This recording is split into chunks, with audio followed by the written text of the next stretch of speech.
7 дугаар анги. Котоко гэрт нь буцаж ирэхийг хүсэж байгааг мэдсэн Наоки нэгийг эргцүүлэн хэвтэнэ.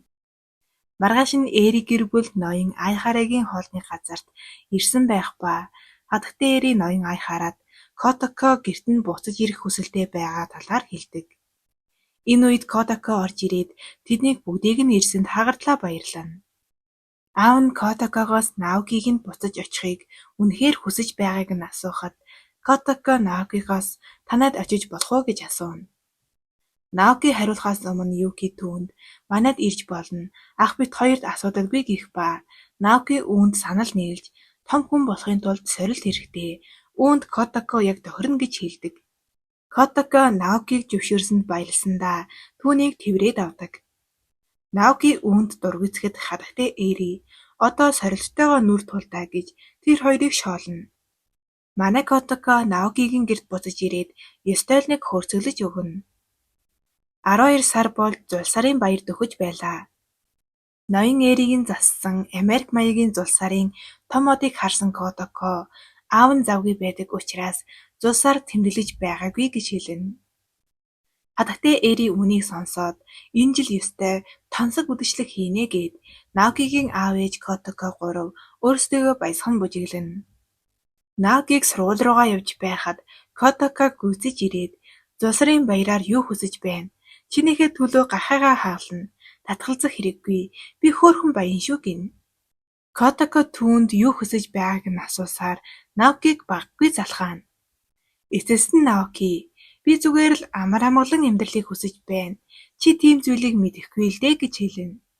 Үүнийг сонссон Котоко амар амгалан амьдрдаг гэж юу хэлээд байгаа юм хэмээн гайхан хашгирна. Гэхдээ Котоког харахад Наокиг амар амгалан байлгахгүй нь тодорхой. Эпенгийнхэн Зулсарын баяраар юу хийх талаараа ярилцаж байхад ангийнхан багш орж ирээд энэ жил Зулсарын баяр тэмдэглэхгүй. Хичээлэл сайн хийцгээе гэж нилээн шийдэмгий хэлдэг. Хүүхдүүд энэхүү шийдвэрийг эсэргүүцэж бид Зулсарын баяраар хийх олон зүйлтэй. Та ганцаараа болохоор тэмдэглэхгүй гэж байгаа юм уу хэмээн асууна. Энэ үг үнэн байсан уу яасан багшийн зүрх өвдөж эхлэнэ. Ангид ч багш нь адилхан зүйл хэлнэ. Үүнийг сонссон хөөрхнөө Наокиг өөрийнх нь гэрт болох үдэшлэгт урьдаг. Котоко Наокигийн хэлсэн амар амгалан амьдрал гэж юу хэлж байгаа юм болоо гэд хатагтай Эригээс асуудаг. Хатагтай Эри үүнийг сонсоод нүдэн сэргийж хүн дурсан үедээ л төөрөлдөж таавгүй мэдрэмж төрдөг болохоор тэр амар амгалан байдлыг хүсэж байгаа байх гэж хариулна. Котоко бас Наокиг Зулсарын баяраар юу бэлгэлэх вэ гэхэд хатагтай Эри ноён Эриг нэрч байсан аргаа зааж өгнө. Энэ нь нэхмэл байлаа.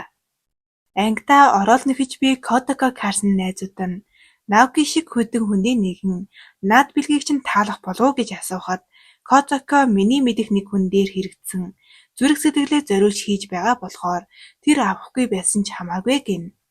Түүнийг сонссон ангийнхан хатагтай Эригээс нэхэмлийн сургалт авахаар гэрт нь ирсэн байлаа. Тэгсэн нөгөө Кин чинь Котокогоос илүү нэхэж байдаг. Хүүхдүүд ч нэхэмлээ яралзуулж байхад Наоки гэртээ ирдэг. Котоко хүүхдүүдийг түүнээс хийж буй зүйлээ нуухыг анхааруулдаг. Наокигийн араас хөөрхнөө орж ирэхэд хатагтай Эри Котокод дайсан чинь ороод ирлээ гэнэ. Тэр хоёрын гаргасан царайг л харчих. Хөөрхнөө Наокигийн өрөөнд орж ирээд түүнээс би чиний хувьд яг хэн болохоо мэдмээр байна. Хоёрынхаа дунд нууц байгаа шүү дээ гэж хэлвүүгүй юу? Тэр хоёрыг хаалганы гаднаас тагнуулдаж байсан Котоко хатагтай Эри хоёрын хаалганд илгээгдэж Котоко Наоки дээр цай асгачихна. Котоко ч Наокиг амар амгалан байхгүй дамжиггүй. Маргааш нь ангийн багш ангид хичээл орж байхад бүх хүүхдүүд нойрмог, зарим нь бүр ширээгээд ирлээд унтаж байлаа. Учир нь юунд вэ гэвэл хүүхдүүд шүнжэнгөө юм нэхэж хоноод бүгд хагас дутуу нойртой зомби төрхөндөө шилжсэн байлаа. Ангийн багш нэхэмлүүдийг нь хурааж аваад ангийн багшд нь өгөхөд багш нь тэднийг тэнгүүд чинь хичээлээ олигтой хийдэггүй юм байж ийм зүйл хийж л байдаг. Тэглэж иймэрхүү зүйл эрэгтэй хүнд таалагдана гэж боддог юм байх таа гэхэд ангийн багш хачин царайлна. Яагаад вэ гэвэл ангийн багш Наокид ороод нэхэд бүр хайрын захаа бичсэн байх ба Үүнийг Э бангийн багш харчихсан түүнийг шоолоостой. Э ангийн багш бүр шийдчихсэн таач бас хайраа олно гэж найдая гэж авна. Хөөрхнөө Наоки хоёр өөрсдийн дундах нууцаа ярилцсан. 4 жилийн өмнө Наоки дэлгүүрээс касет хулгай хийж байгаад эзэнд нь баригдах гэж байхад хөөрхнөө өөрөө хулгай хийсэн юм шиг жүжиглэж Наокиг хамгаалж байжээ. Тэднийг уг нууцаа ярьж байхад Ватанабе сонсож байлаа. Гэхдээ Наоки яагаад хулгай хийх болсон юм бол? Котако оролдоо нэхэж байгаад нойрондоо дийлдээд унтаад өгнө. Манай Котакогийн нэгсэн зүйл нь оролт биш яг нусны алчуур шиг жижигхэн байлаа. Котакогийн өрөөнд орж ирсэн ноён ай хараа түүний нэхэмлийг хараад өрөвдснөө яасан шүнжэнгөө түүний оролтыг нэгдэг. Өглөөн сэрсэн Котако оролтоо бараг дуусныг хараад би чинь унтаж байхдаа нэхэж чаддаг аюустай юм байна штэ гэд баярлана. Ээдтэй энэ Котако оройгүй тэнэг гэдэг нь байх. Сургуулийн зарлалын самбар дээр хүмүүс цугласан байх бөгөөд Котако Наокиг дагуулж очоод юу болоод байгааг харуулдаг. Зарлалын самбар дээр 3 Э ангийн гоц ухаантан Эрэ Наоки хулгай хийж байсан нь баригдлаа гэсэн зураг байлаа. Котако сурагчдад энэ бол худлаа мэдээлэл. Наоки хизээж ийм зүйл хийхгүй гэж хэлээд Наокигоос 100 яриаг худлаа гэж бусдадаа тайлбарлал гэж хэлдэг. Наоки эргэлзэж байсан ч бүгдд нь энэ 100 яриа үнэн гэж хэлээд яваад өгнө. Бүгд энэ мэдээнд жоширдож байсан ч Котакод бусдаас илүү хүн дээр зосч байлаа. Хөөрхнөө ангидаа орж ирээд Ватанабег нэг сайн алгадаад авна. Хөөрхнөө Ватанабег энэхүү 100 яриаг тараасныг мэдсэн байлаа.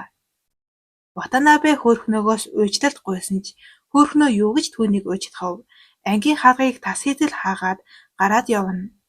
Ангийн найзууд нь Котаког аргадаж байх ба хулгай гэдэг чинь одоо байдгал зүйл болсон. Бид нар хөгжүүлэхийн тулд бүгд жижиг хулгай хийж байсан л гин. Гэхдээ энэ нь Котаког тайвшруулж чадсангүй. Яагаад Наокиг хулгай хийснийг гайхсаар л үлдэнэ. Котако гэртээ ирээд Наокигоос яагаад хулгай хийснийг нь асуудаг. Чамд бүх зүйл байдаг шүү дээ гэхэд би зүгээр л энгийн сурагч байхыг хүссэн юм гэж хариулдаг. Котаког Наокиг аргадах юм байна гэж бодтол манай эгч Наокиг шоолж гарна. Наоки өөрийг нь шоолсонд гомдсноо яасан миний асуудалд оролцох хэрэггүй гээд уурлаад гараад явна. Котако өөрийн мөнгөний гахайг хаална.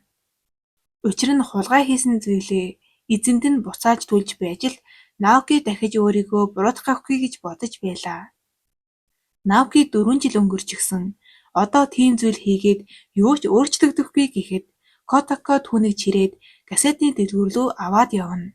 Котако дэлгүүрийн үүдэнд ирээд гахааны мөнгөө харуулan энэ хангалттай юу гэж асууна. Наоки миний асуудал болохоор би өөрөө шийднэ гэдэг. Тэр хоёрыг эзэн дээр нь очих гэж байхад хөөрхнөө гарч ирээд ийм зүйл хийх хэрэггүй гэнэ. Үнэн дээр хөөрхнөө 4 жилийн өмнө Наокигийн өмнөөс мөнгөний төлчихсөн байж түүнд хэлэлгүй өдий хүртэл гүрийсэн байжээ. Үүнийг нь ч мэдэлгүй Наоки өөрийгөө хулгай хийсэн гэж бодон олон жил шаналсан байдаг. Хөөрхнөө ичихгүй Наокиг ичвэрдэр байдалд оруулах шахлаа гэж Котакод уурлана. Харин Наоки Котаког өмөрч түүний хийсэн бүх зүйл зөв байсан гэж хэлнэ. Хөөрхнөө Котаког түрхэн зөөр холдож байхыг хүснэ. Хөөрхнөө Наокигоос үннийг нуусандаа уучлал хүсэж чамд тусдахыг хүссэн. Намайг уучлаарай гэхэд Наокиж түүнийг уучлана. Наоки хөөрхнөөд арай л зөөлөн ханддаг нь хачирхалтай. Хөөрхнөө өөрийг нь уучлсанд баярлан Наокиг үдэшлэг рүүгээ дагуулж явахаар болно. Тэднийг хүлээж байсан Котаког хөөрхнөө хамт явах уу гэж асуухад хатагтай эрийг гэрт хүлээж байгаа болохоор хамт явж чадахгүй гэж татгалздаг. Гэсэн ч тэр хоёрыг хамт байхыг төвчээгүй Котако тэдэнтэй хамт Э ангийн үдэшлэг рүү явна. Котако замдаа чиний хувцсыг харахад танай ангийн үдэшлэг дэмий мөнгө өрсөн уур амьсгалч бүрдээгүй байгаа байлгүй гэж шоолно. Гэвч энэ үед Э ангийн биш Эп ангийн үдэшлэг түүний хэлсэнтэй яг таарч байлаа. Кин Котакод өөрийн нэгсэн хос малгайг өгөхөөр Дэсэн ядан түүнийг хүлээн. Энэ үед ангийн хаалга нээгдэх ба ангидаа орж ирсэн багшийгаа Котако хэмээн андууран Ким багшийгаа озож өгнө. Тэд нэгнийгээ хараад бөөлч нь холгүй юм болно. Кин хүүгийн 2 дахь үнсэлт нь дахиад л эрэгтэй хүн байх заяатай байжээ. Котако A ангийн үдэшлэг дээр ирээд ангайх нь холгүй юм болно. A ангийн хүүхдүүд Котаког яагаад ирснийг гайхах ба түүнийг өөрсдийнх нь ярьсан зүйлийг ойлгохгүй штэ гэхэд хөөрхнөө түүний төвшөндөл ярихад болно шүү дээ гэж солиорно. Үүнийг сонссон Котако Наокид явлаа гэж хэлэхэд хөөрхнөө урдуур нь ороод явал гин. Наоки гэж хөлдөө юм юу ч хэлсэнгүй түүнийг явуулна. Котако гэртээ ирэхэд гэрт нь хинч байдаггүй. Ноён ай харагийн ажил дээр A ангийн багш Наокид ороолтоо өгч чадаагүй дээ гутраад архи хүндэрч сууна. Гаднаас нэмэгдээд Эри гэр бүл орж ирдэг. Хатагтай Эри нөгөө хоёрыг хоёулахнаа байх нөхцөл бүрдүүлэхийн тулд гадуур хоолнд орохоор болсон байдаг. Наоки унтаж байсан Котаког сэрээгээд нэгсэн оролтонд 2 том нөхдөөж маш их таалагдж байна гэж хэлнэ. Мөн өөрийн засгийн ширээ рүүгээ заагаад хамтдаа лаа үлээ гин. Тэр хоёр лаагаа үлээгээд үнсэлцэг гэж уруулаад цорвойлгож байтал Котако сайхан зүүднээсээ сэрнэ. Үнэхээр сайхан зүүднээсээ сэрсэн. Дээрэс нь өлсөж байсан болохоор ууранд хүрээд ширээн дээрх хоолнуудаасаа идэж өгнө. Ууранд хүрсээр байсан болохоор нэгсэн оролтоо ханзалж байгаад соустай хутгаад заавруулж орхино. Энэ үед Наоки ирэх ба тэр Котакогийн царайг хараад гайхаж орхино. Наокигийн гарт байх бэлгийг харсан Котако өөрт нь өгөх гэж байна гэж бодоод баярлана. Уудан доторх цамц эрэгтэй хүнийх. Тэр тусмаа хөөрхнөөгийн Наокид нэгсэн цамц байдаг.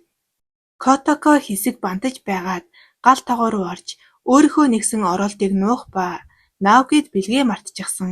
Дараа жил гоё бэлэг өгнө гин.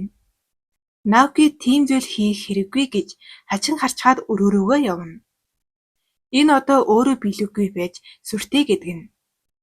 Котако бэлгээ өгч чадаагүй дээ маш ихээр гутрана. Наокиж өрөөндөө харамссан байдалтай сууж байлаа. Энэ үед Котако Наокигийн унгаас нь цаасыг олж харна. Хөөрхнөө уг цаасан дээр сэтгэлийг минь хүлээж авсанд баярлаа гэж бичсэн байхыг хараад Котако ухаан алдаж ундаг. Энэ үйл явдлаар 7 дугаар анги дуусна. 8 дугаар анги. Уг үйл явдлаас хэд хоногийн дараа шинэ жил болж байлаа.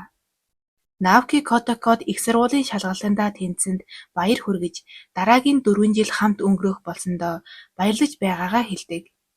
Котако баярлсандаа түүнийг үнсэх гэж байгаад зүүднээсээ сэрнэ.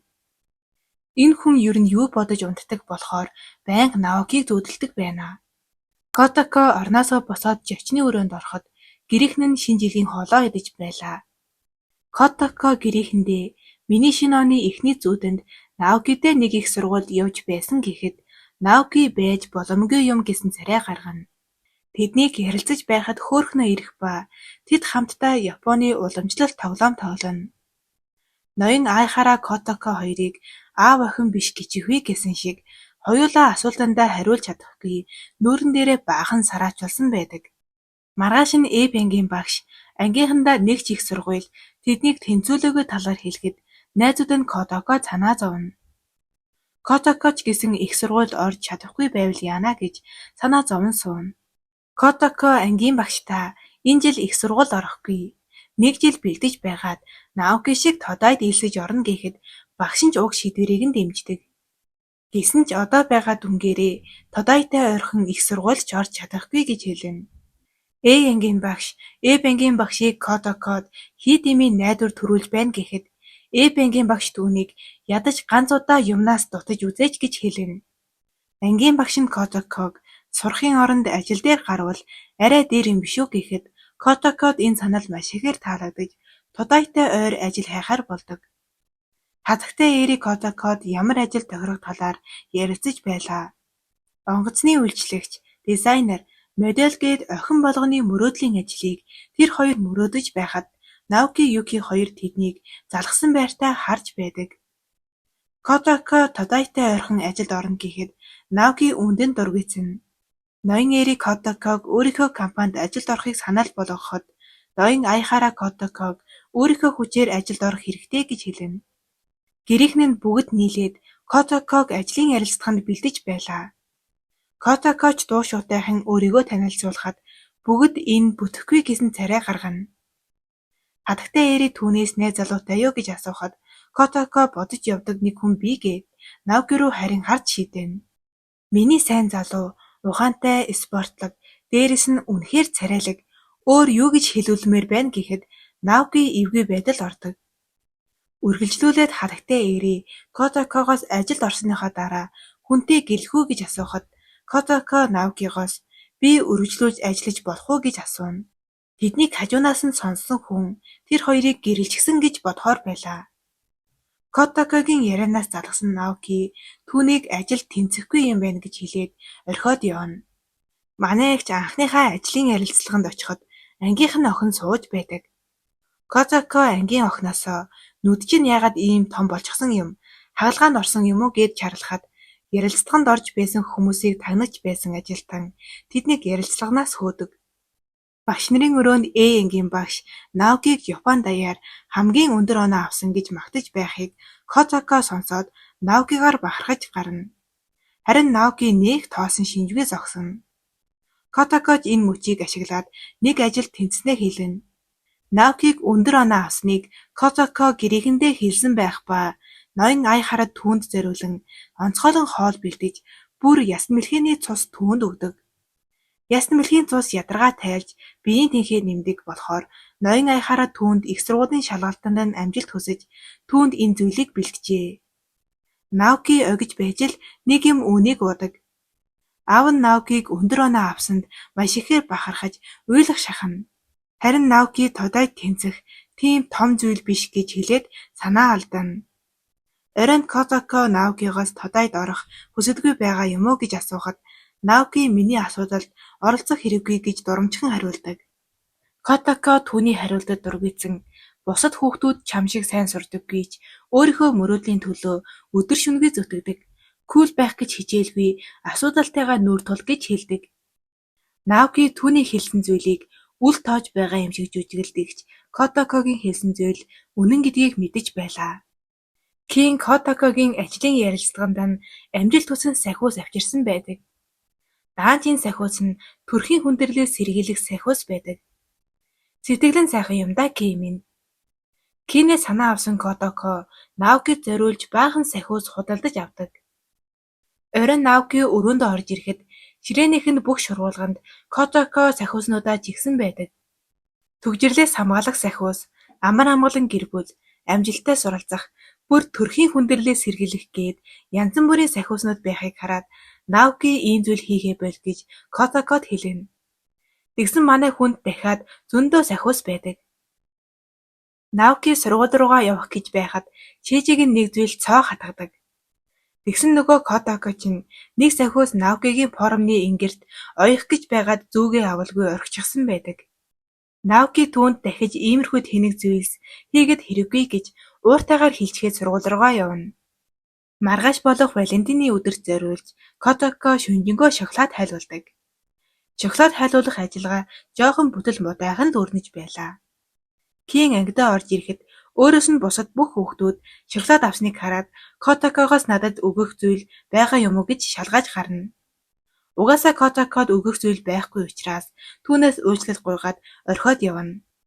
Котако Ватанабе сайн найзыгаа дэмжихээр ангийн гадаа түүнийг хүлээж байлаа. Ватанабег ангидаа ирэхэд найз нь түүнд сайн гэдгээ зориг гаргаж хэлэхэд бие тоосон юм чинь иймэрхүү зүйл хэрэггүй гэж хэлдэг. Найз нь удахгүй төгсөх болохоор сүүлийн боломжоо алдсандаа гуниглан үлдэнэ. Хөөрхнөө Наокид ангийн үдээр дүүрэн огтуд шавчихсан байна. Хич Валентины гол дүр хэвээрээ байна шүү гэж тал засна. Котако тэр хоёрыг нууцаар чанаж байхыг харсан хөөрхнөө нүдэн дээр нь Наокид хол цаг бэлгэлдэг. Тэр хоёрыг нууцаар харж байсан Ватанабе, Котако хоёр тэднийг хос цаг зүүн гэж бодохоор уур нь хүрч байлаа. Наокид шоколад уушил оваарсан байх бөгөөд Котако үүнийг хараад шоконд орно.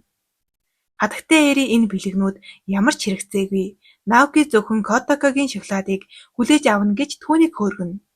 Кин ангидаа Котаког хүлээн догдлон сууна. Котако түүнд шоколад өгнө байх гэж нууцхан голдож байгаа нь тэр. Ангийн багш нь ганц шоколад авсан байх бөгөөд тэрийгэ Кинд гайхуулдаг.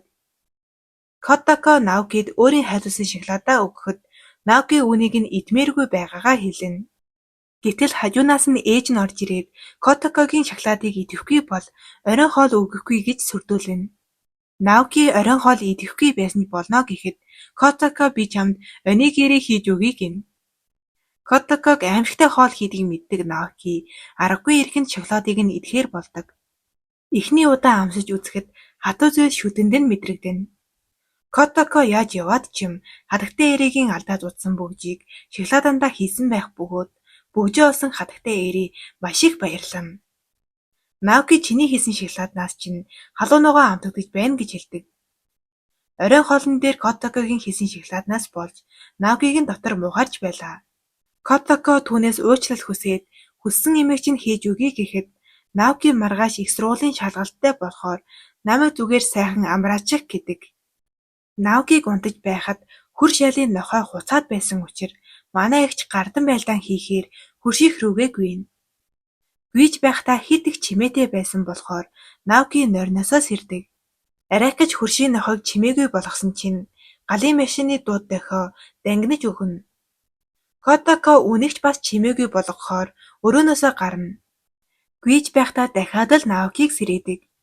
Наоки гаднах чимээнээс биш Котакогоос болж унтаж чадахгүй байгааг манай хүн мэдэж байгаа ч юм алга. Котакогийн гаргасан чимээнээс болж хагас дутуу нойртой байсан Наоки арай ядан нүдэ нээхэд түүний хажууд Котако хэвтэж байдаг. Наоки яагаад түүнийг энд хэвтэж байгааг нь асуухад Котако яг Америк кино шиг гоё байгаа бидтэй хонгор минь. Шүн их сайхан амарсан бидтэй гэж Наокигийн дургүйг хүргэнэ. Наоки их сургуулийн шалгалтандаа орохоор явах гэж байхад Котакогийн ажлын ярилцлага болох газар нэг зүг учир хамт явъя гэж зүтгэнэ. Юки азгүйдлийн охин тэнгэртэй хамт явбал гарцаагүй азгүйдэлдээ нүүр тулна гэж ахтаа анхааруулхад Котако өөрийгөө Азийн охин тэнгэр гэж боддог талаараа хэлнэ. Наокигийн шалгалт өгөх сургууль руу хамт явж байхдаа Котако түүнд үргэлж байдаг шигээ сандралгүй хамгийн сайнаараа байхтал болно гэж урам өгнө. Энэ үеэр гэнтэл Котакогийн гэдэс өвдөж эхлэнэ. Наокигийн санааг зовоохын тулд Котако түүнд юу ч хэлдэггүй. Котакогийн гэдэс ихээр өвдөж эхлэхэд Наоки түүнийг анзаараад гэрлүүгээ буцахыг анхааруулдаг. Котако Наокиг их сургууль руугаа орж байхыг харахыг хүсэж байсан тул буцахыг хүсдэггүй. Тэр хоёр сургуулийн үүдэнд ирэхэд Котако Наокид амжилт хүсэж сахиус өгдөг. Наоки ч сахиусыг нь аваад Котакод ажлын ярилцлаганд нь амжилт хүснэ. Наокиг сургууль руугаа орохоор явхад Наоки урагшаа гэж Котако сүүлийн хүчээ шавхан хашгирна. Наоки яг сургууль руугаа орох гэж байхад хүмүүс шугалдаж эхлэнэ. Учир нь Котако өвдөлтнөөсөө болоод газар дунсан байлаа. Наоки түүн дээр гүйж ирээд зүгээрөө гэхэд Котако зүгээрээ гэж гүрийж байсан ч аимшигтай өвдөлтнөөсөө болоод ухаан алдаана. Наоки шалгалтаа орхиод түүнийг үрээд эмнэлэг явахаар алхана. Котако түүнийг бут гэсэн ч тэр явуулгүй Котаког эмнэлэгт хөргөж өгдөг. Эмнэлэгт унтаж байхтай хүртэл өөрт нь санаа зовж байхыг харсан Наоки шалгалтандаа явах хэсэгтээ эргэлзэнэ.